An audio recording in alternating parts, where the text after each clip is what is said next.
Software project management course में आज हमारा टॉपिक है classic mistakes in software development या हम इसको कहते हैं 36 classic mistakes in software development. तो software development is a complicated activity as we know, क्योंकि हमारे पास जब भी हम किसी सॉफ्टवेयर को डेवलपमेंट की तरफ जाते हैं तो हमें फेजेस के अंदर काम को हम कंप्लीट करते हैं और उस पर्पज़ के लिए हमारे पास एक प्रॉपर टीम मौजूद होती है और वो टीम उस प्रोजेक्ट के ऊपर काम करती है और उसकी पूरी कोशिश यही होती है कि जो बेस्ट आउटकम है अकॉर्डिंग रिक्वायरमेंट्स जो है वो प्रोजेक्ट को डिलीवर किया जाए।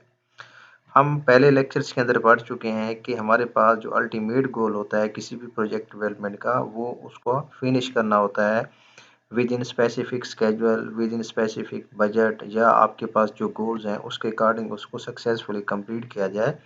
तो जो सॉफ्टवेयर डेवलपमेंट टीम होती है वो इस बात को इंश्योर करती है कि जो प्रोजेक्ट की कंप्लीशन है वो ऑन टाइम के ऊपर हो और विद इन यूज़र रिक्वायरमेंट या जितने भी स्टेक होल्डर्स हैं उनकी रिक्वायरमेंट के अकॉर्डिंग हो। बट जब वो काम हो रहा होता है किसी भी प्रोजेक्ट्स के ऊपर तो जो प्रोजेक्ट टीम है उससे डिफरेंट किस्म की मिस्टेक्स हो जाती हैं। डिफरेंट किस्म की मिस्टेक्स से जो है वो प्रोजेक्ट की डिलीवरी लेट हो जाती है। सम टाइम ये होता है कि प्रोजेक्ट का जो बजट है वो बढ़ जाता है। सम टाइम ये होता है कि जो उसके गोल्स होते हैं उसके ऊपर कंप्रोमाइज़ करना पड़ता है। तो किसी भी एफिशिएंट डेवलपमेंट को अचीव करने के लिए उन मिस्टेक्स से अवॉइड करना बहुत ज़रूरी है। तो जो टीम होती है उसको इस बात को इंश्योर किया जाए कि बेटर रिजल्ट के लिए उन मिस्टेक से अवॉइड किया जाए। तो ये हमारे पास 4 कैटेगरीज़ हैं क्लासिक मिस्टेक्स की। इस लेक्चर के अंदर हम 2 कैटेगरीज़ को डिस्कस करेंगे, पहली कैटेगरी को और लास्ट वाली कैटेगरी को। नेक्स्ट लेक्चर के अंदर हम जो सेकंड और थर्ड कैटेगरी है हमारे पास हम उसको डिस्कस करेंगे। तो सबसे पहली जो हमारे पास यहाँ पे टाइप है वो है पीपल रिलेटेड क्लासिक मिस्टेक्स।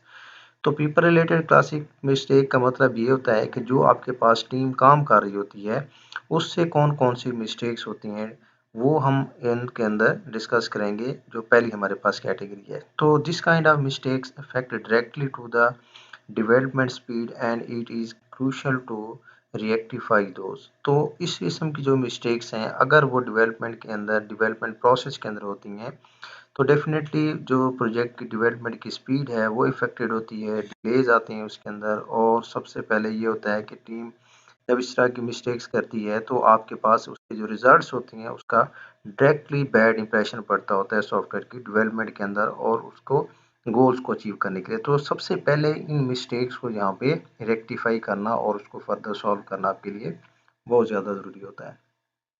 तो सबसे पहले इसके अंदर जो पॉइंट है वो हमारे पास है अनडिटरमाइंड मोटिवेशन। सम टाइम ये होता है कि आपके पास जो प्रोजेक्ट लीडर होता है या टीम लीडर होता है वो on the spot during project development मौजूद नहीं होता। सम टाइम ये होता है वो वेकेशंस के ऊपर चला जाता है। सम टाइम ये होता है कि टीम काम कर रही होती है बट वो उनके साथ मौजूद नहीं होता। उस तो तब फिर क्या होता है कि जो आपके पास जो टीम है उसकी वो मोटिवेशन जो है वो कम हो जाती है।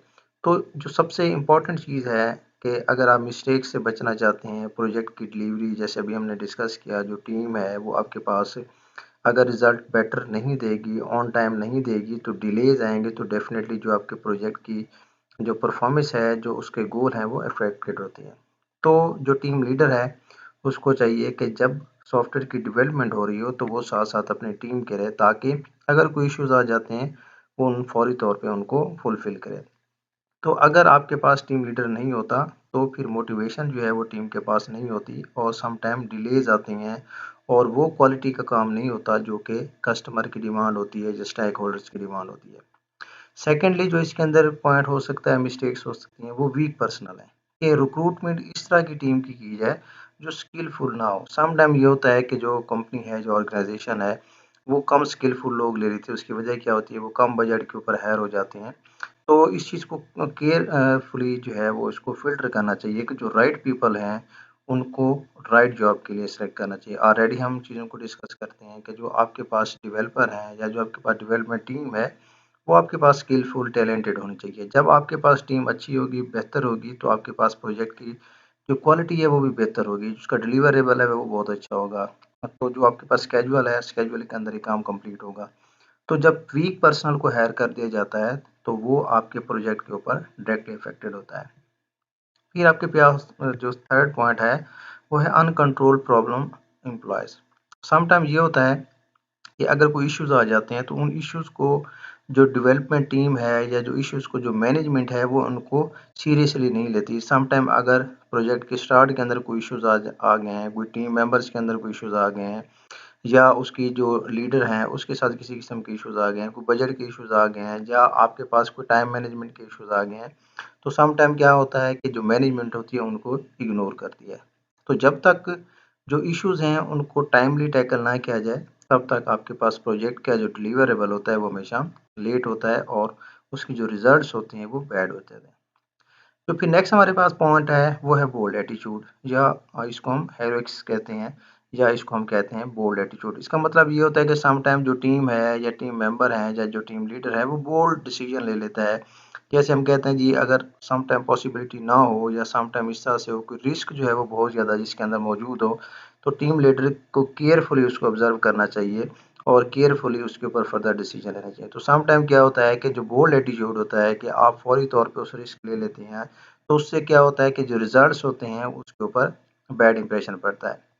तो इससे भी आपके प्रोजेक्ट की डेवलपमेंट है उसके अंदर डेफ़िनेटली जो है वो ये अवॉइड करना चाहिए, उससे फ़र्क पड़ता है। फिर आपके पास है adding people to a late project. Some time ये होता है कि प्रोजेक्ट जो है वो आपके पास कंटिन्यू हुए काफ़ी अरसा हो जाता है। जो मैनेजमेंट है वो डिले करती रहती है पीपल को उसके ऊपर हायर करने के लिए और तब पीपल हायर किए जाते हैं, टीम हायर की जाती है जब आपके पास प्रोजेक्ट काफ़ी सारा हो चुका होता है और टाइम अब थोड़ा रह चुका होता है।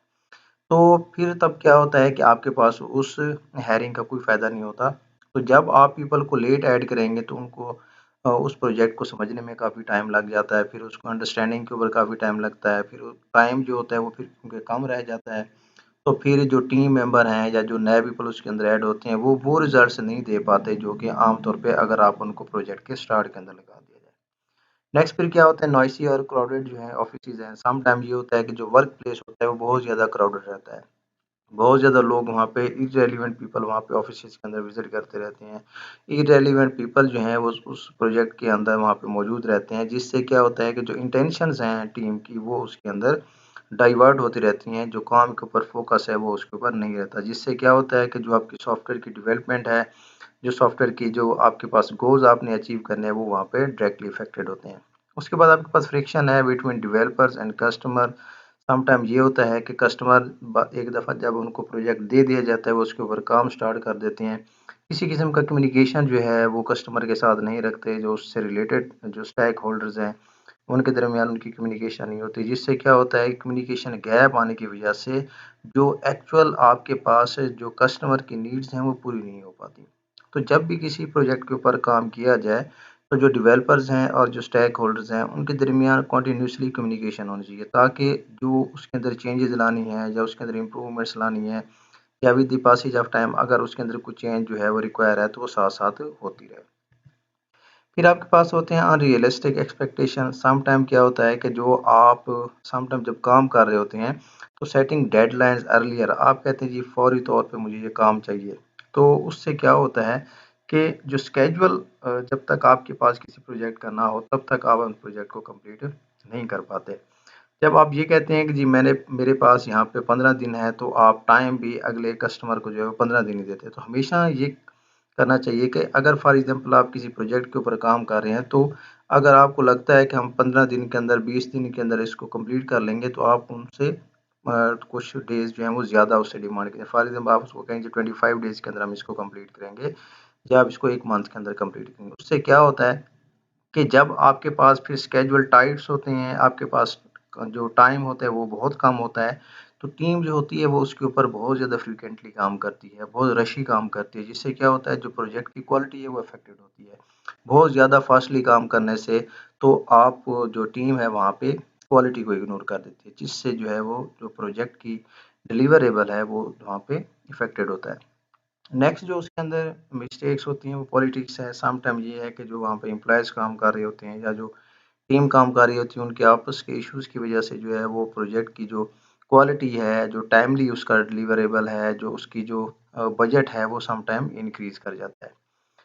लैक ऑफ इफेक्टिव स्पॉन्सरशिप है, उसमें क्या होता है कि आपके पास सम टाइम ये होता है कि जो आप प्रोजेक्ट के ऊपर काम कर रहे हैं, सम टाइम ये होता है कि उसकी प्रोजेक्ट की कॉस्ट बहुत ज़्यादा बढ़ जाती है या आप जब किसी प्रोजेक्ट को स्टार्ट कर लेते हैं, तो आपके पास एक बड़ा प्रोजेक्ट होता है, उसके लिए एक बड़ी टीम चाहिए होती है, उसके लिए जो है वो आपको डिफरेंट किस्म के जो है वो आपको रिसोर्सेज चाहिए होते हैं, तो डेफ़िनेटली वहाँ पे बजट कॉस्ट भी बहुत बढ़ जाती है, आपको टाइम भी ज़्यादा चाहिए होता है।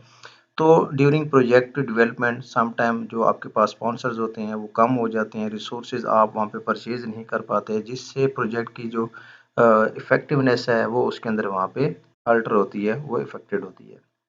Lack of stake holders built in है यहाँ पे लिखा हुआ है। तो सम टाइम ये होता है कि जो स्टेक होल्डर्स हैं वो डायरेक्टली उसके अंदर इन नहीं होते। एक दफ़ा वो डेवलपर्स को काम दे देते हैं तो उसके बाद बहुत ज़्यादा टाइम के बाद उनके साथ कम्युनिकेशन करते हैं, मीटिंग्स करते हैं। तो जो आपके पास किसी भी प्रोजेक्ट के अंदर स्टेक होल्डर्स होते हैं, उनको ये चाहिए कि उनके साथ डायरेक्टली कम्युनिकेशन के अंदर रहें, प्रोजेक्ट लीडर के साथ डायरेक्टली कम्युनिकेशन के अंदर रहें, जो टीम वहाँ पे काम कर रही है उसके साथ डायरेक्टली कम्युनिकेशन के अंदर, ताकि जो प्रोजेक्ट की जो डिलीवरेबल है, जो उसकी इफेक्टिवनेस है, वो उसके अंदर बरकरार रहे। लैक ऑफ यूज़र इनपुट वही बात, स्टेक होल्डर्स या यूज़र जो उससे रिलेटेड होते हैं प्रोजेक्ट से, उनकी इनपुट जो है, उनका फीडबैक साथ-साथ लेना चाहिए। जैसे हम ऑलरेडी डिस्कस कर चुके हैं पिछले लेक्चर्स के अंदर कि आपके पास सॉफ्टवेयर डेवलपमेंट जो है वो फेजेस के अंदर होती है। एकदम से आपके पास प्रोजेक्ट कंप्लीट नहीं हो जाता। तो जितने फेजेस हैं, हर फेज के अंदर जो हैं, जो स्टेक होल्डर्स हैं, जो यूज़र हैं, उनकी इनपुट लेनी चाहिए, उनका फीडबैक लेना चाहिए कि उनकी रिक्वायरमेंट्स क्या हैं। और फिर उनकी रिक्वायरमेंट्स के अकॉर्डिंग जो है, जब आप सॉफ्टवेयर की डेवलपमेंट करेंगे, तो उससे आपके पास जो उसकी डेवलपमेंट के रिजल्ट्स आएँगे, वो आपके पास हमेशा पॉजिटिव आएँगे। तो पीपल के बाद आपके पास टेक्नोलॉजी आ जाती है कि ये तो हमने देखा कि जो आपके पास टीम है, उस टीम के अंदर क्या-क्या मिस्टेक्स हो सकती हैं। अब ये होता है कि वो जो टीम टेक्नोलॉजी यूज़ कर रही होती है सम टाइम, वहाँ पे उसके यूसेज के अंदर किस तरह की मिस्टेक्स हो सकती हैं, या सम टाइम ये होता है कि आप जिस टेक्नोलॉजी को यूज़ कर रहे होते हैं, आप उससे फ़ेमिलियर नहीं होते, या जो टेक्नोलॉजी आपके पास यूज़ हो रही होती है, उसके अंदर किसी किस्म की इश्यूज़ आती हैं, जिसकी वजह से जो प्रोजेक्ट की जो इफ़ेक्टिवनेस है, वो आपके पास यहाँ पे कंप्रोमाइज़ होती है। तो सबसे पहले आपके पास क्या होता है, सिल्वर बुलेट सिंड्रोम है आपके पास, thinking that certain approach will solve every issue. Some time आप देख सोचते हैं कि ये जो मैं टेक्नोलॉजी यूज़ करने जा रहा हूँ, ये सारे के सारे प्रॉब्लम्स को हल कर देगा। सारी की सारी मेरी प्रॉब्लम इस टूल से यूज़ करने से या इस टेक्नोलॉजी को यूज़ करने से हमारे पास सारे के सारे प्रॉब्लम्स हल हो जाएँगे। आप ऑलरेडी प्रिडिक्ट कर देती हैं, and that approach has not already used by developers. हालाँकि डेवलपर्स ने उसको यूज़ नहीं किया हुआ होता, तो फिर उससे क्या होते हैं, जब आप बहुत ज़्यादा एक्सपेक्टेशंस कर लेते हैं, पहले से ही ओवरथिंकिंग करना शुरू कर देते हैं, हालाँकि आपने उसको यूज़ नहीं किया, आपने उससे रिज़ल्ट्स का आपको नहीं पता, उससे क्या होता है, फिर आपके पास जो प्रोजेक्ट की डिलीवरेबल है या जो प्रोजेक्ट की कॉस्ट है, वो बढ़ जाती है, जो रिज़ल्ट्स हैं, जो स्टेक होल्डर्स की सैटिस्फैक्शन है, वो उसके अंदर कम हो जाती है। उसके बाद आपके पास क्या होता है, over estimated savings from a new tool और मेथड। तो समटाइम ये होता है कि new practices will introduce a new risk as an team has to go through a learning curve. इससे क्या होता है कि समटाइम आपके पास एक टीम किसी एक टूल के ऊपर काम कर रही है। इसी दौरान अगर मार्केट के अंदर कोई नए टूल्स आते हैं, तो आप फ़ौरन अपनी टीम को कहते हैं जी आप शिफ्ट हो जाएँ उस टूल से किसी दूसरे टूल की तरफ, या उस टेक्नोलॉजी से किसी दूसरे टेक्नोलॉजी की तरफ। तो डेफ़िनेटली जिस टेक्नोलॉजी के अंदर पहले टीम काम कर रही होती है, उससे वो फ़ैमिलियर होती है, उसके रिस्क का उनको पता होता है, उसके आउटकम का उनको पता होता है। तो जब आप एक प्रैक्टिस स्टार्ट कर देते हैं एक नई टेक्नोलॉजी की तरफ, एक नए टूल की तरफ, तो वहाँ पे आपके पास रिस्क जो है वो बढ़ जाता है। जो टीम है उसको थॉरोली फिर अगेन उस टेक्नोलॉजी से, उस टूल से फ़ैमिलियर होना पड़ता है, जो कि टाइम कंज्यूमिंग काम होता है। जब आपके पास वो टाइम कंज्यूमिंग काम है, तो जो प्रोजेक्ट की डिलीवरी ऑन टाइम है, जो शेड्यूल है, वो डायरेक्टली अफ़ेक्टेड होता है। तो जब आपके पास शेड्यूल डायरेक्टली अफ़ेक्टेड होता है, तो आपके पास जो स्टेक होल्डर्स हैं या जो आपकी प्रोजेक्ट की डिलीवरी है, अगर टाइम के ऊपर नहीं होती, तो उसके रिज़ल्ट्स के अंदर भी फ़र्क पड़ता है।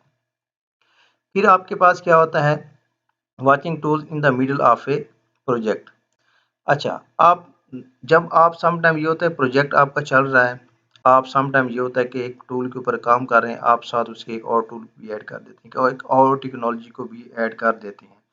और उससे क्या होता है कि आपके पास जो प्रोजेक्ट है उसके अंदर आपको मिस्टेक्स का सामना करना पड़ता है। आपको दोबारा रीवर्क करना पड़ता है। क्यों दोबारा रीवर्क करना पड़ता है? कि आपके पास बहुत सारा ऑलरेडी क्योंकि काम हो चुका होता है। ऑलरेडी आपने उसके अंदर बहुत सारा काम कर चुका होता है। जब आप एक नई टूल को उसके अंदर यूज़ करते हैं, नई टेक्नोलॉजी को उसके अंदर यूज़ करते हैं, तो अगेन डेफ़िनिटली आपको उसके ऊपर रीवर्क करना पड़ता है। तो उससे क्या होता है, मिस्टेक्स तो प्रोजेक्ट शेड्यूल, अभी जैसे मैं आपको बता रहा था कि जो स्केड्यूल है वो आपका टोटली उसके अंदर डिस्टर्ब होता है। Lack of automated source code control, sometime ये होता है कि इफ 2 और more developers are working on the same project, अगर 2 या 2 से ज़्यादा जो वर्क डेवलपर हैं आपके पास, वो सेम प्रोजेक्ट के ऊपर काम कर रहे हैं बट उनकी आपस में कम्युनिकेशन नहीं है। It necessary to adhere to source code control practices if not developers have to spend time on resolving conflict changes। अब ज़ाहिर बात है, अगर 2 वहाँ पे डेवलपर्स काम कर रहे हैं या 3 कर रहे हैं तो हर एक की अप्रोच डिफरेंट है। हर एक का वे डिफरेंट है। एक दूसरे के साथ अगर उनकी कम्युनिकेशन नहीं आएँगी तो जब काम सारा कंप्लीट हो जाएगा, वो वहाँ पे ले आएँगे तो उनके आपस में कॉन्फ्लिक्ट्स आएँगे। जब कॉन्फ्लिक्ट्स आते हैं तो डेफ़िनेटली प्रोजेक्ट की जो परफ़ॉर्मेंस होती है वो डाउन होती है, शेड्यूल डाउन होता है, कॉस्ट बढ़ जाती है। तो हमेशा जो आपके पास जो टेक्नोलॉजी यूज़ की जाए या आपके पास जो डिफरेंट टूल्स यूज़ किए जाएँ, तो कोशिश इस बात की करनी चाहिए कि जो आपके पास डेवलपर्स हैं, वो आपके पास सेम टूल के ऊपर काम करना चाहिए उनको, सेम टेक्नोलॉजी के ऊपर उनको काम करना चाहिए, ताकि जब आपके पास प्रोजेक्ट कंप्लीट होने वाला हो, तो उनको आपस में इंटीग्रेट करने में आसानी हो, उनके वर्क को एक-दूसरे के साथ कनेक्ट करने में आसानी हो। तो हमेशा जब टेक्नोलॉजी को अगर चेंज करते हैं, चेंज लाया जाता है, एनवायरनमेंट चेंज होता है, तो जितनी भी टीम आपके पास वहाँ पे मौजूद हो, वो उनकी आपस में कम्युनिकेशन जो होती है, वो आपके लिए बहुत ज़्यादा इम्पोर्टेंट होती है कि वो सारे के सारे सेम टेक्नोलॉजी के ऊपर काम कर रहे हैं, सेम टूल्स के ऊपर काम कर रहे हैं। तो ये 2 कैटेगरीज़ हमने इस लेक्चर के अंदर डिस्कस की हैं। बाकी रिमेनिंग जो 2 कैटेगरीज़ हैं हमारे पास, वो हम नेक्स्ट लेक्चर के अंदर डिस्कस करेंगे।